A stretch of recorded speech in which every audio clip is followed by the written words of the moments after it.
자, 반갑습니다, 여러분. 저는 청평한생기숙학원에서 사회문화를 담당하고 있는 이법진이라고 하고요. 박수는 될 수 있으면 크게 치시고, 여러분들하고 이렇게 다시 한번 수업을 또 만나게 돼서 너무너무 반갑습니다. 각설하고 거짓말 그만할게요. 예, 지난 시험이죠. 6월 평가원 문제 11번부터 여러분들 한번 다시 한번 풀어보도록 할게요.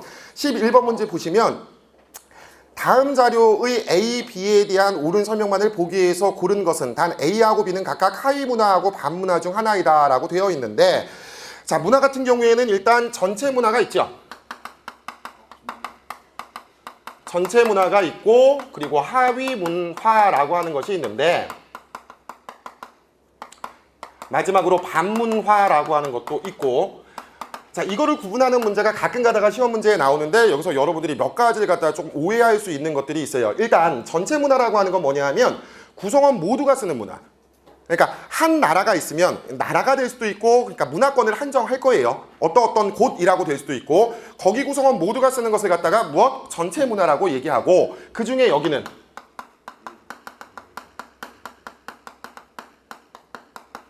일부 구성원만 향유하고 있는 문화를 갖다가 하위 문화라고 얘기를 합니다. 예를 들어서 우리나라라고 한번 했을 때 우리나라 사람들 전체가 다 쓰는 문화, 예를 들어서 김치를 다 먹는다 라고 얘기하면 무엇이 되는 거고? 전체 문화가 되는 거고, 왜 우리나라 사람들 중에서 특별하게 먹는 음식, 예를 들어서 우리나라에서 외국에서 오신 분들 있죠.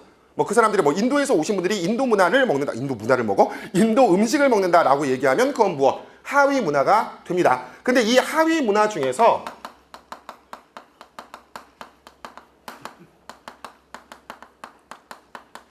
체제 저항성이라고 하는 것이 있는 문화를 갖다가 반문화라고 이야기하는데, 그러니 반문화라고 하는 것은 모두 뭐가 될 것이다? 하위 문화가 될 것이다 라고 하는 거 일단 시험 문제에 나오니까 기억을 해야 돼. 근데 여기서 여러분들 시험 문제에서 맨날 나오는 함정이 뭐냐면, 그러면 한 나라의 하위 문화는 엄청나게 많을 수밖에 없겠지. 그래서 예를 들어서 뭐 지금 언뜻 우리나라의 하위 문화라고 생각한다라고 하면 각 지역의 사투리 같은 것들도 있을 수가 있고, 그 다음에 여러분들 조금 있으면 군대를 가겠네요. 물론 갔다 오신 분들도 계시겠지만 군대 좋아, 꼭 가야 돼. 가야지. 가가지고 좀 맞고도 오고 막 그래야지 이제 사람 되니까. 그러면 여러분들은 지금 군인 문화가 무엇인지 정확하게 모르잖아. 근데 군인들은 지들끼리 쓰는 말도 있을 거고, 뭐 예를 들어서 다 이거 알지 말입니다 뭐 이런 식으로 얘기하는 것들, 그러면 그들만 쓰는 문화니까 그것도 분명히 뭐 하위 문화가 될 거야. 그러면 대한민국에서는 엄청나게 많은 하위 문화가 있다라고 하는 것 자체에서 첫 번째 시험 문제가 뭐냐 하면, 하위 문화는 문화의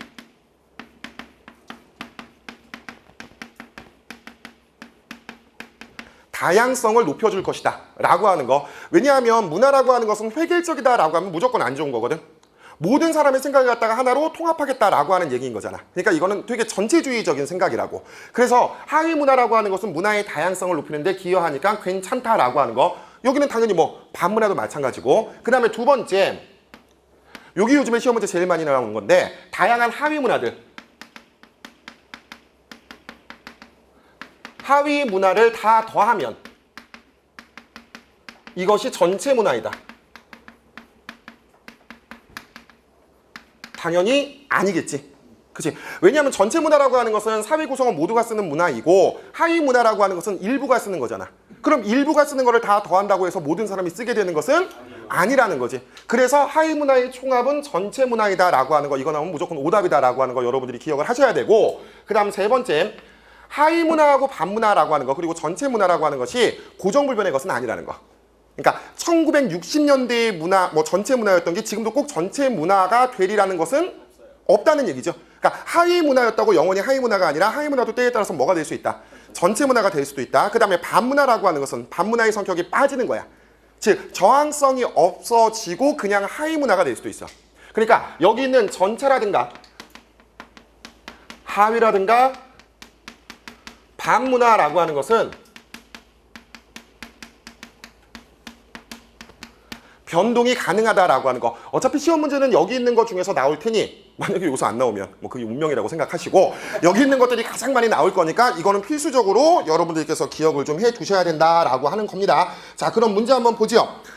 노래하는 음유시인 노벨문학상까지 1960년에서 70년대 미국의 대중음악계에서 로큰롤, 재즈, 블루스 등은 세대, 인종, 계층에 따라 각기 향유하는 A의 성격을 띄었다.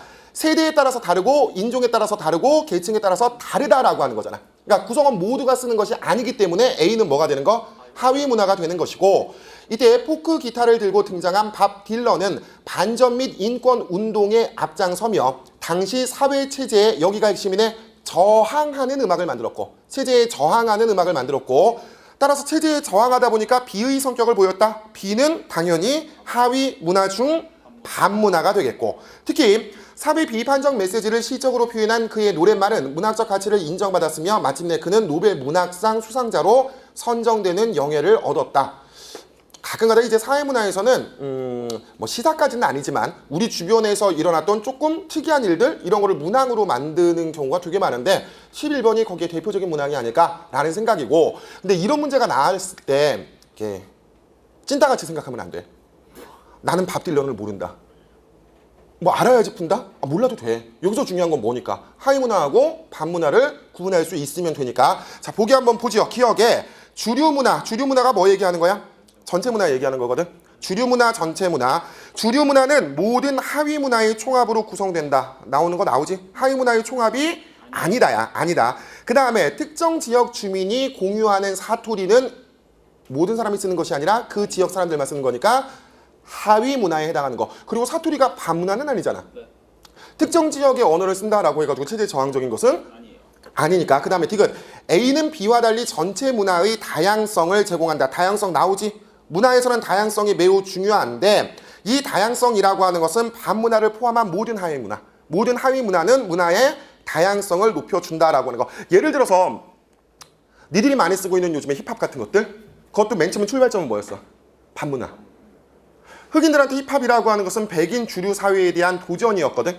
근데 지금은 그게 뭐야? 그냥 하위 문화인 거잖아. 그러면 힙합이라고 하는 것도 분명히 음악을 다양하게 만들어주는데 기여를 했다라고 이야기를 해야지. 그러니까 하위 문화뿐만이 아니라 하위 문화, 반문화 다. 하위 문화, 반문화 다 문화의 다양성을 제공하는 데는 기여를 하는데 때에 따라서 반문화가 약간 무엇? 체제 저항성이 있으니 문제점이 나타나기도 하더라. 요 정도로 정리하면 되겠네. 그 다음에 모든 반문화는 하위 문화에 해당한다. 매우 중요. 반문화는 무조건 어디? 하위 문화이다 라고 하는 거 기억하면 답은 몇 번? 4번이겠네. 다음 12번 문제로 넘어갑니다. A에서 C국에 나타난 문화 변동에 대한 옳은 설명만을 보기에서 있는 대로 골라라 라고 되어 있는데, 첫 번째 A국 한번 보죠. A국 같은 경우에는 A국에서는 전통 신앙에 외래 종교가 결합되어 원래 있던 게 뭐? 전통 신앙. 여기에 뭐가 들어왔대 지금? 외래 종교가 들어왔다라고 하는 거. 그랬더니 이것이 어떻게 됐대? 종교가 결합하여 새로운 성격의 종교.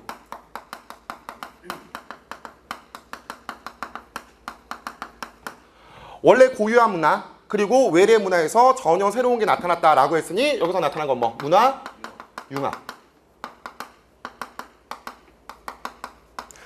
두 번째, 비국 같은 경우에는 자신들을 정복한 이민족의 강요에 의해서 그들의 문자를 사용하게 되면서 고유 문자를 상실하였다. 원래 얘네 고유 문화 있었네, 그치? 고유 문자 있었는데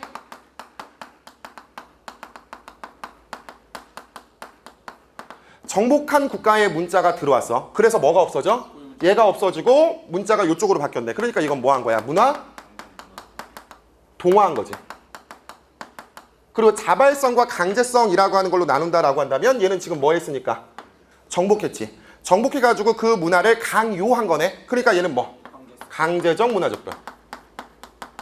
그러니까 이거 하나만 찾으면 안 되고 두 가지를 여러분들이 동시에 찾을 수 있는 능력이 있어야 돼. 그러니까 이런 거 할 때 그냥 애초에 내가 이렇게 문자를 갖다 딱 보고 난 다음에 내가 여기서 알 수 있는 모든 것이 있다라고 한다면 그것들을 어떻게 하면 돼? 하나하나씩 그냥 다 체크하는 것이 훨씬 더 좋아. 물론 이러지 않고 또 하나의 방법은 뭐냐면 밑에 보기부터 읽어도 괜찮아. 그러니까 보기 보면 문화동화 찾아내고 그 다음에 강제적 문화접변 찾아내야 되고 내재적 문화요인 찾아내고 융합 찾아내야 된다. 이걸로 체크해도 되고, 방법은 너희가 편한 대로 해. 너희가 편한 대로. 선생님의 개인적인 추천은 밑에 보고 위로 올라가는 거. 이런 거 찾아내는 거는.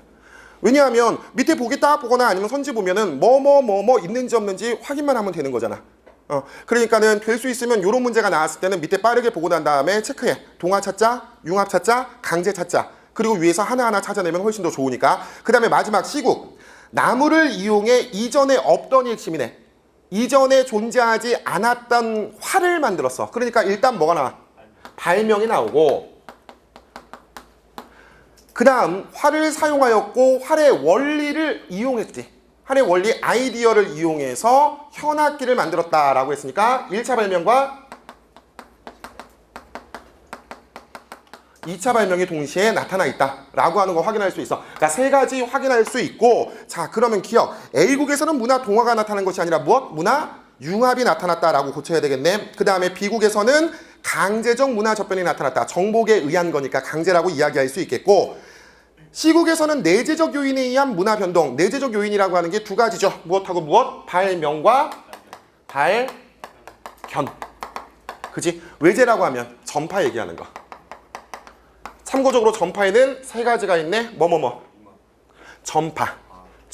전파의 방법. 사람들이 직접 만나는 직접, 매개체를 이용한 간접, 아이디어를 이용한 자극.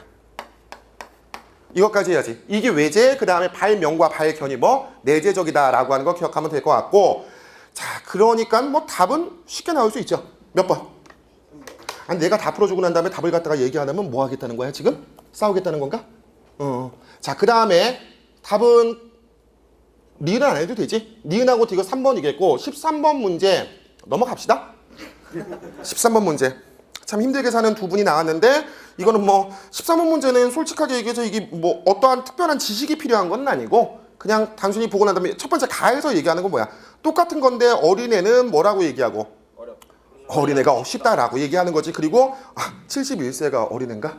71세는 좀 어르신 같은 경우에는 이거 뭐야? 이걸 어떻게 해야 돼? 이런 거. 그 다음에 나번 같은 경우에 같은 22세인데 병원 비싼 요금제에 가입했더니 콜 막 이지랄 하는 거고, 그 다음에 정원 뭐 하는 거야 지금? 저렴한 요금제 썼더니.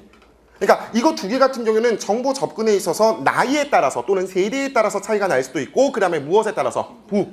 빈부격차. 부에 따라서도 정보 접근 및 이용에 있어서 차이가 나타날 수 있다라고 하는 거 보여주는 거니까 이건 특별하게 설명할 필요도 없을 것 같아. 답은 그냥 1번이다 라고 하는 것이고, 다음 14번 문제 보지요. 표는 질문에 따라 빈곤 유형 A, B를 구분한 것이다. 이에 대한 설명으로 옳은 것, 그리고 A하고 B는 각각 절대적 빈곤과 상대적 빈곤인데, 첫 번째 질문에서 인간의 기본적 욕구 충족 및 최소한의 생활 유지에 필요한 자원이 결핍된 상태. 그러니까 아예 지금 살 수가 없어. 생계 유지가 지금 안 돼. 그러니까 얘라고 얘기한 B가 무엇이고? 절대적 빈곤이고 A는 상대적 빈곤이겠네. 자, 그럼 우리나라에서 A에 해당하는 가구를, 즉 상대적 빈곤에 해당하는 가구를 객관화된 기준에 따라서 규정하고 있다라고 하는 거.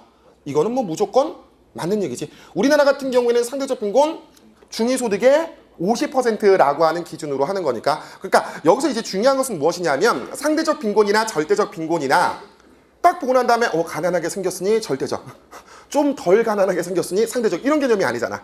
이건 분명히 어떻게 정확한 지표에 의해서 나눠야 되는 개념이기 때문에 상대적 빈곤이나 절대적 빈곤이나 둘 다 무엇? 객관화된 기준에 따라서 나눈다라고 하는 거. 이거는 기본적인 거겠고, 그 다음에 비가구는 소득 수준이 높은 국가에서는 나타나지 않는다.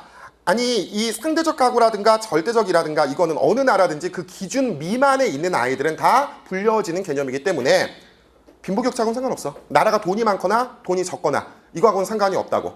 그러니까 최저생계비 미만으로 사는 가구를 갖다가 다 절대적 빈곤이다라고 이야기한다면 나라마다 최저생계비가 분명히 있을 거고 그 미만으로 사는 애들이 있겠지. 그러다 보니까 이거는 잘 사는 국가, 선진국에서는 나타나지 않는다라고 하는 거 가끔가다 시험 문제 나오는데 선진국에서도 가난한 사람은 분명히 있다라고 생각하면 되는 거고,